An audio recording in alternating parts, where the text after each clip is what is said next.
कई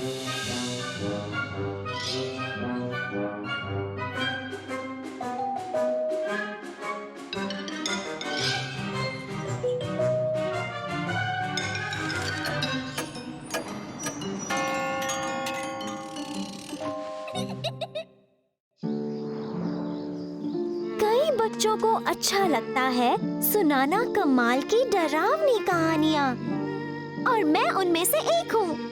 पर वो सारी कहानियाँ अब मैं कैसे कहूँ, झूठी होती हैं। आज मैं आपको सुनाऊंगी एक भयानक और डरावनी सच्ची कहानी। ये कहानी है एक लड़के की जो डरता था छोटा होने से।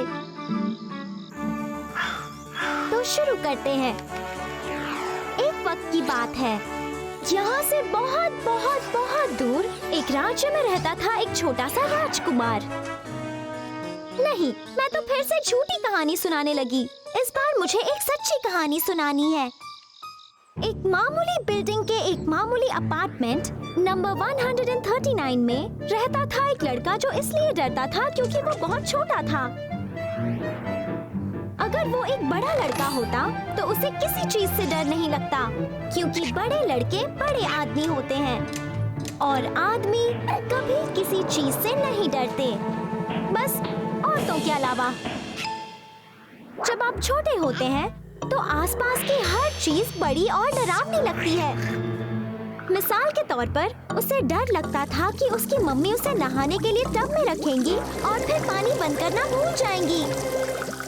टब में पानी बढ़ता ही जाएगा और फिर वो पूरा समंदर बन जाएगा। बड़ी बड़ी लहरें उठने लगेंगी और वो बेचारा बहुत कोशिश करेगा पर टब से बाहर नहीं आ पाएगा, और फिर वो कहीं किसी वीरान टापू पर पहुंच जाएगा।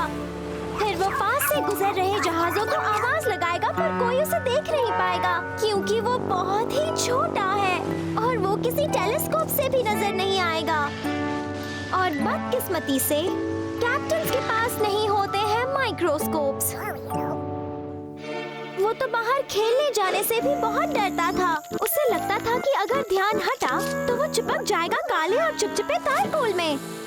और ये तो सभी जानते हैं कि तारकोल छोटे लड़के का सबसे बड़ा दुश्मन होता है। अगर आप बड़े हैं तो अपना पैर बाहर खींचकर अपने रास्ते जा सकते हैं, पर छोटे लड़कों में बाहर निकलने जितनी ताकत नहीं होती, और वो अपने जूते भी नहीं खोल सकते क्योंकि उनकी मम्मी उनकी लेस कसकर बांधती हैं। और फिर वहाँ एक रोड रोलर आ गया तो उसे तो अकेले लिफ्ट में जाने से भी डर लगता था, क्योंकि उसका हाथ उसके फ्लोर वाले बटन तक नहीं पहुँचता था। वो सिर्फ सेकंड फ्लोर तक जा पाता और फिर उसे सीढ़ियों से जाना पड़ता, और सीढ़ियाँ बड़ी और लंबी थी और वो रहता था टॉप फ्लोर पर। वहाँ पहुँचने में उसे काफी वक्त लग जाता, शायद एक पूरा साल। घर पहुँचते पहुँचते तो वो बूढ़ा हो चुका होता। क्या होता अगर उसका गला खराब होता, और वो सिर्फ ठीक हो पाता स्ट्रॉबेरी जैम से ही। वो किचन में जाकर रेफ्रिजरेटर का दरवाजा खोलने की कोशिश करता, पर वो इतना बड़ा और भारी था कि उसे फर्श पर बैठकर इंतजार करना पड़ता। वो बेचारा तो स्ट्रॉबेरी जैम ना मिलने पर और बीमार हो जाता, या उससे भी बदतर। वो दरवाजा खोल लेता पर जैम की बोतल उस पर आ गिरती। और सबसे डरावनी बात वो ये कि जब आप छोटे होते हैं तो आपके पेरेंट्स आपके लिए बड़ी साइकिल कभी नहीं खरीदते। और जरा सोचिए, आपको खुशी खुशी एक ट्राईसाइकिल चलानी पड़े शादी होने तक भी। इस तरह उसके लिए एक छोटा लड़का होना बहुत डरावना था, उस पल तक जब उसने रास्ते पर एक छोटा किटन देखा। वो बहुत ही छोटा था। उसके पीछे एक डॉग पड़ा था और वो किटन बचने के लिए एक पेड़ पर चढ़ गया। तभी लड़का एक लकड़ी लेकर आया और उसने उस डॉग को भगा दिया। फिर उस किटन को उठाया और उसे अपने साथ रहने के लिए घर ले गया। घर पर उसने किटन को दूध दिया और फिर उसे सुलाया। फिर उसे एहसास हुआ कि छोटा होना इतना भी बुरा नहीं होता, खासकर तब जब आपके पास आपका ख्याल रखने वाला कोई बड़ा हो। अब किटन के पास है वो लड़का और लड़के के पास है मम्मी और डैडी। जो बहुत खुश हुए जब उन्हें पता चला कि उसने एक किटन को बचाया है। इस तरह वो छोटा होकर भी बन गया बड़ा।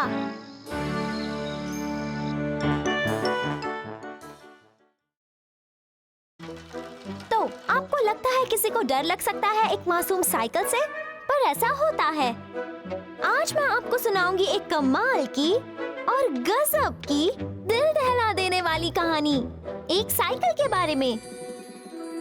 हर बच्चे का साल में एक बार बर्थडे आता है और जाहिर सी बात है उससे किसी को डर नहीं लगता। पर गाशा बहुत ही परेशान था उस चीज की वजह से जो उसे अपने बर्थडे पर मिलने वाली थी। ओह, कितनी भयानक है एक साइकिल। गाशा को साइकिल से बहुत डर लगता था।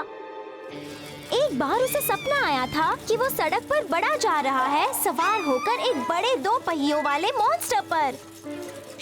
पहिए तेजी से घूम रहे थे जिससे मेटल फ्रेम हिल रही थी। मुड़े हुए हैंडल बार्स उसके हाथों से छूट रहे थे। उसकी पकड़ पूरी तरह छूट गई और वो धड़ाम से जा गिरा जमीन पर। उसे चोटें आई थी, घुटने छिल गए थे और सिर पर एक बड़ी सी सूजन। बेचारे गाशा को बचाने के लिए वहाँ कोई नहीं था। वैसे तो गाशा की दादी उसे सभी एक्सीडेंट से बचाती थी। ओह स्वीटी, उस झूले पर मत बैठना, तुम उस पर से नीचे गिर जाओगे। बेटा, उस सीढ़ी पर मत चढ़ना, तुम उस पर से गिर जाओगे। मेरे बच्चे, उस डंडे को मत छूना, तुम्हें चोट लग जाएगी। उसकी दादी हमेशा उस पर नजर रखती थी ताकि गाशा हर खतरे से दूर रहे। पर वो ऐसी चीज थी जिसके लिए कोई भी, दुनिया की सबसे तेज दादी भी तैयार नहीं हो पाती। उस साइकिल को रोकना नामुमकिन था और गाशा को उस एक्सीडेंट से बचाना मुश्किल था। बहुत बुरी बात थी। गाशा पहले से ही अपने बर्थडे को लेकर डरा हुआ था। ऊपर से वो डरावनी साइकिल उसे रात में डराने लगी। जब आसमान में चांद निकल आता तब बैम, वो भूतिया साइकिल अपने पहिए घुमाती हुई आ पहुंचती। उसके डरावने पेडल्स आवाज करते और वो अपने आप ही चलती। उसकी घंटी बजने लगती और लाइट झपकने लगती। और जरा सोचिए गाशा कितना डरा हुआ होगा जब आखिरकार उसकी बर्थडे की सुबह हुई और जब उसने अपना तोहफा खोला तो उसके सामने खड़ी थी पूरी दुनिया की सबसे डरावनी साइकिल। फिर वो अपनी 2 पहियों वाली आफत को बाहर गार्डन में ले आया। तभी अचानक, क्या कमाल की साइकिल है! गाशा को एक अनजान आवाज सुनाई दी। उसने सिर ऊपर किया और उसके सामने खड़ी थी एक लड़की। उसके सिर पर थी एक हेलमेट, पौनियों और घुटनों पर लगे थे पैड्स और उसके पैरों के पास था एक पुराना सा स्केटबोर्ड। क्या मैं इसे चला सकती हूँ? लड़की ने पूछा। और बैम, गाशा सोच ही रहा था और लड़की उस पर सवार होकर निकल भी गई। डर के मारे गाशा चिल्लाया, जरा संभल कर नन्ही लड़की। ओह, तुम गिर जाओगी, आराम से चलाओ, तुम्हारा पैर डूब जाएगा। वो लड़की बस हंसती हुई साइकिल चलाती रही, उससे करतब दिखाती रही और गाशा बस जेलस होकर उसे देखता रहा। आखिरकार वो रुक ही गई, गाशा के एकदम पास आकर। वाओ, मजा आ गया। क्या तुम्हें गिरने से और चोट लगने से डर नहीं लगता? बस आगे देखना होता है, पहियों के नीचे नहीं। इस तरह गिरने का कोई चांस ही नहीं। अब चलो, तुम चला कर देखो। फिक्र मत करो, मैं तुम्हारे साथ ही रहूंगी ताकि तुम्हें कुछ ना हो। और फिर वो दोनों एक साथ राइडिंग करने लगे गार्डन के इर्द गिर्द। शुरुआत में वो धीमा जा रहे थे और फिर रेस करने लगे। और क्या आपको पता है उस दिन सबसे ज्यादा परेशान कौन हुआ था? नहीं, गाशा नहीं, उसकी दादी। वो खिड़की पर खड़ी सब देख रही थी चीखते हुए, पर गाशा को उनकी चीखें सुनाई ही नहीं दी। और सिर्फ साइकिल ही नहीं, अब तो वो स्केटबोर्ड चलाना भी जानता है।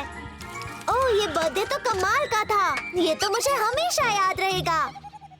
तो मेरे प्यारे दोस्तों, मेरी एक बात सुन लो, आपकी दादी आपकी भलाई के लिए ही फिक्र करती हैं। पर जो भी हो, आप साइकिल चलाना जरूर सीखना, या फिर एक स्केटबोर्ड या रोलर स्केट्स भी। फिर आपको एहसास हो जाएगा कि वो जरा भी डरावने नहीं होते, बल्कि बड़े ही मजेदार और काम के होते हैं।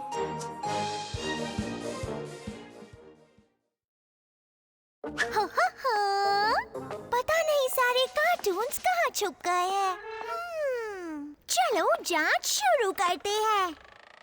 1 2 3 और 4 5 6 ढूंढो जो कार्टून अच्छे। माइक्रोफोन में तुम कहो माशा एंड द बेयर मिले चलो। समझ गए नन्हे गुरु, अब आप भी हो जाओ शुरू।